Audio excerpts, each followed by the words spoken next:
वसुदेवसुतं देवं कंसचाणूरमर्दनम्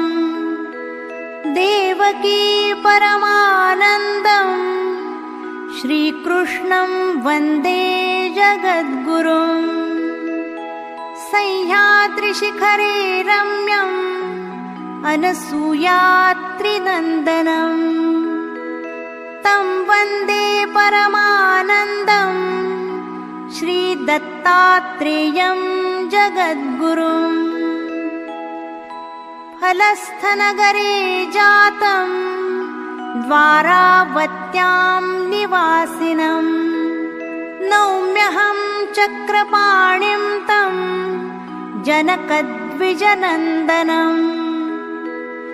नमोऽम्बोदरं सम्भूतं काणवादनन्तनायकात् प्रभुं नमामि गोविन्दं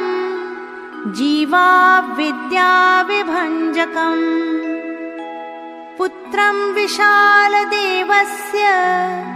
नित्यमुक्तिप्रदायकम् मालिनी परमानन्दं वन्दे श्रीचक्रधरं विभुम् पापोऽहं पापकर्माहं पापात्मा पापसम्भवः त्राहि मां कृपया देव